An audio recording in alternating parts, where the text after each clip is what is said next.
China's new train carrier ship, the Cherokee, is revolutionizing the way goods are transported around the world.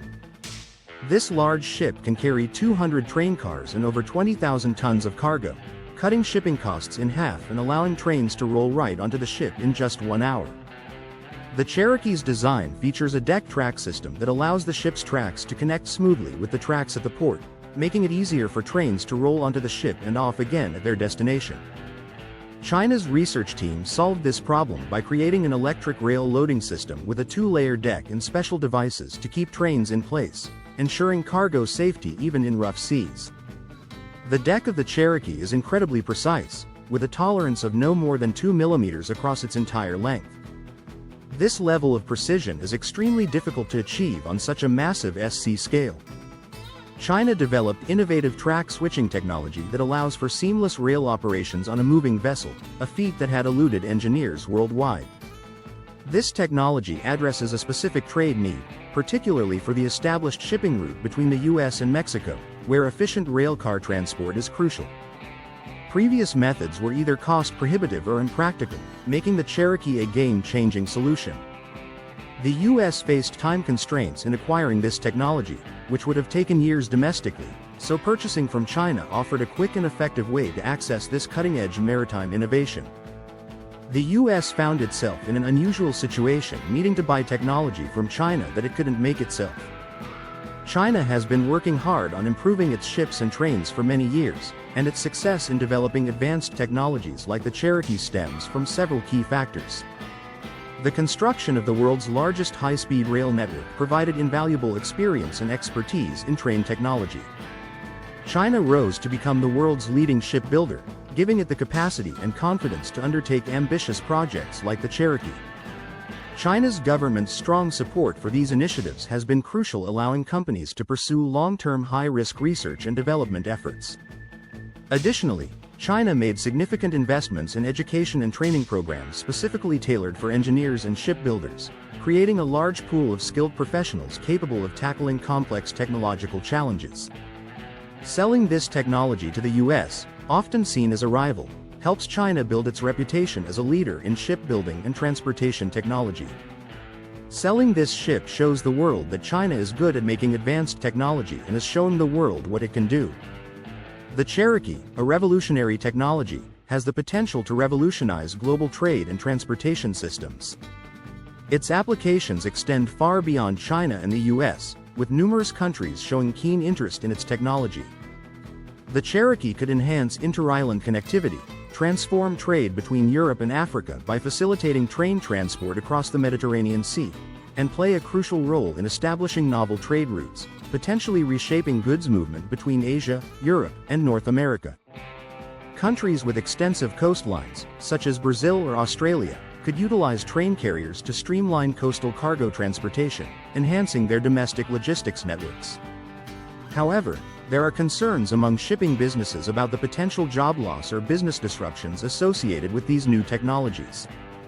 Large ships may be more efficient but also pose environmental challenges, as they are large and use a lot of fuel.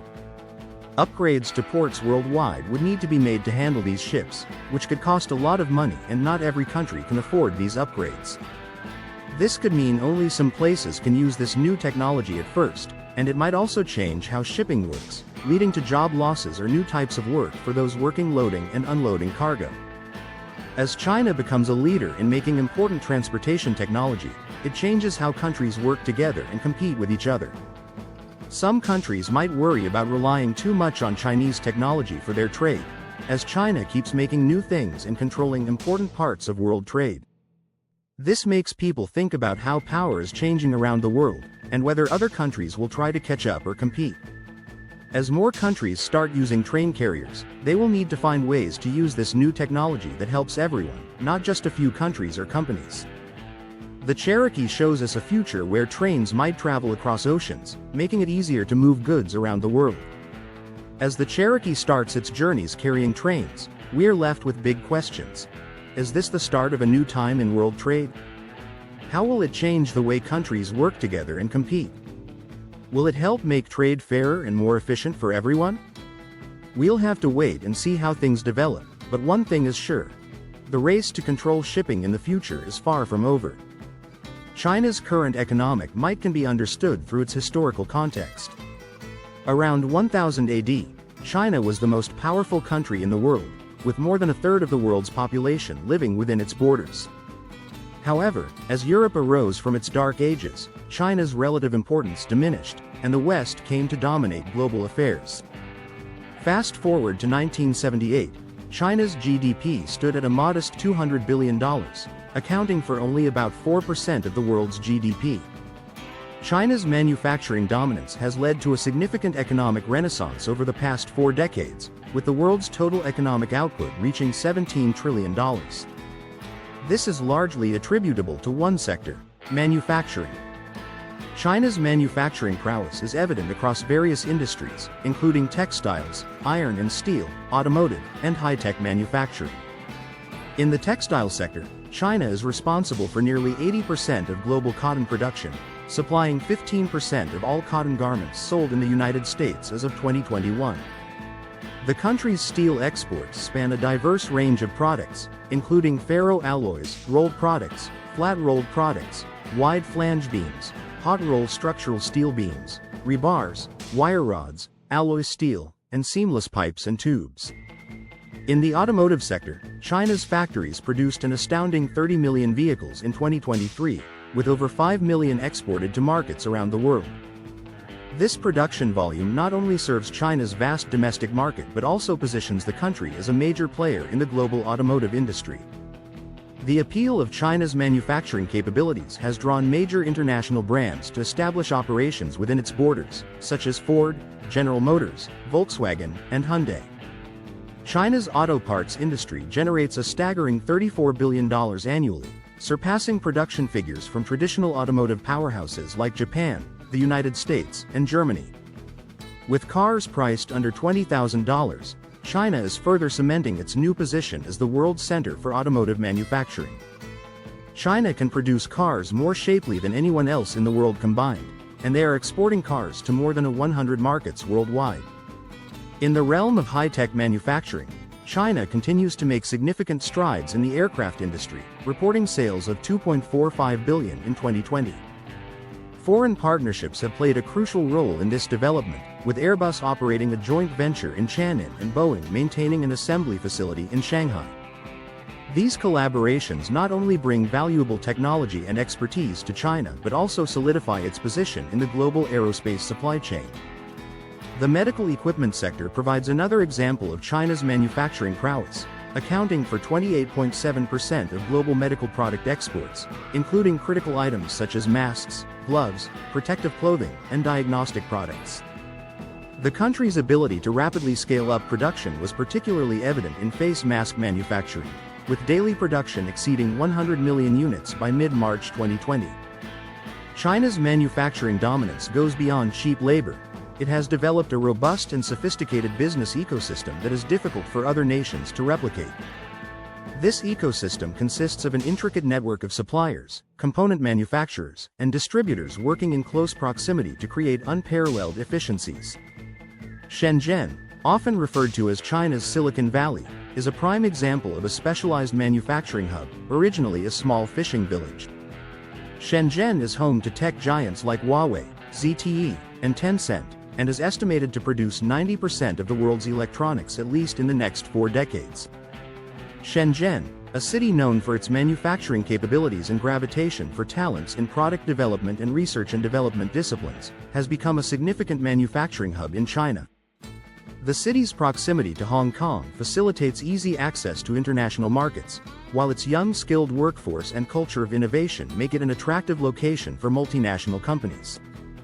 Guangzhou, the capital of Guangdong Province, is a major manufacturing center known for its automotive industry, hosting production facilities for companies like Honda, Toyota, and Nissan.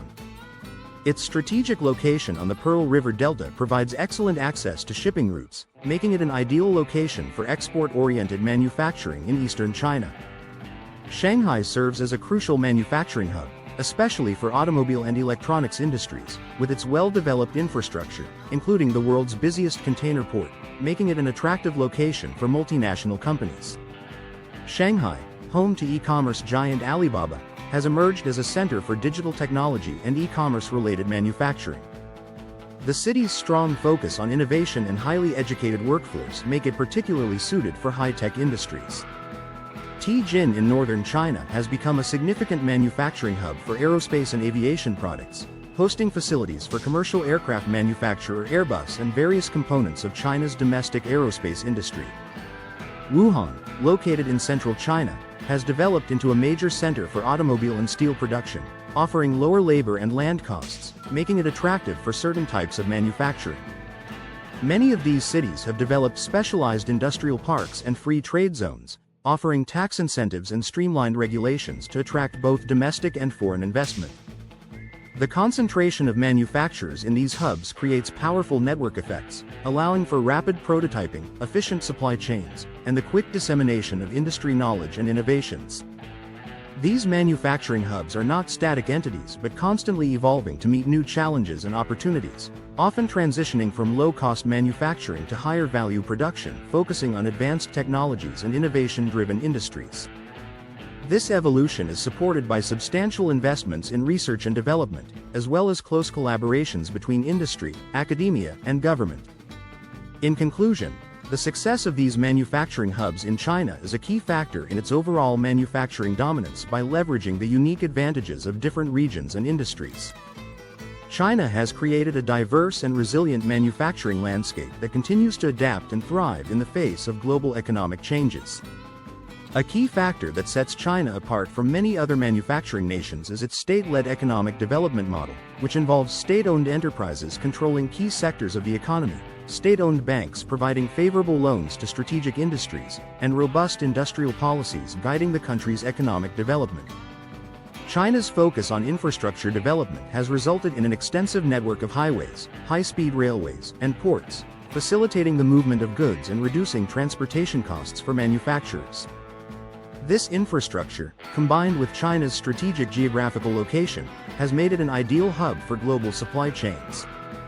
China's rise in high-tech manufacturing has made significant strides in sectors such as semiconductors, quantum computing, and artificial intelligence.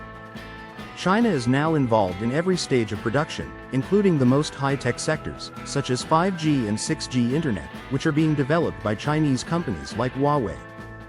China excels in refining and processing metals, a capability that is crucial for industries like electric vehicle manufacturing. This dominance is supported by government subsidies, which have allowed China to develop unparalleled expertise in these areas. In 2001, the United States entered Afghanistan for what would become a 20-year occupation. The World Trade Organization voted to accept China as a full member, reshaping the global economic landscape for decades. China's succession to the WTO in 2001 was among the biggest events in the WTO's history. The 20th anniversary of China's membership at the WTO is celebrated this year, marking the 20th anniversary of China's membership. The accession to the WTO was seen as a door connecting China to the outside world, but there were concerns about China's business readiness to integrate into the global economy. China's manufacturing dominance can be traced back to the late 1800s when the Qing Empire accounted for almost one-third of the global GDP. China had a market economy as sophisticated as those in Europe, but its enormous population could only carry it so far. In the late 18th century, Britain, one of Europe's major powers, walked out of the American Revolutionary War with the expensive cost of losing not only much of its national treasury but also its 13 American colonies. The empire sought ways to find new sources of revenue and trade opportunities, eventually finding one possible target: China. However, mistrust of the outside world shaped China's political apparatus led by Mao Zedong. The Beijing government believed that only a highly centralized state with total control over the population could muster the resources to close the industrial gap with its foreign rivals. Communism, with its emphasis on state control, initially seemed successful, but agricultural output was lagging due to a post-war baby boom and urbanization of the workforce. Mao's solution was to place farmlands in the hands of agrarian communes, which were assigned grain quotas, believing that agricultural output would increase just as industrial output had done previously.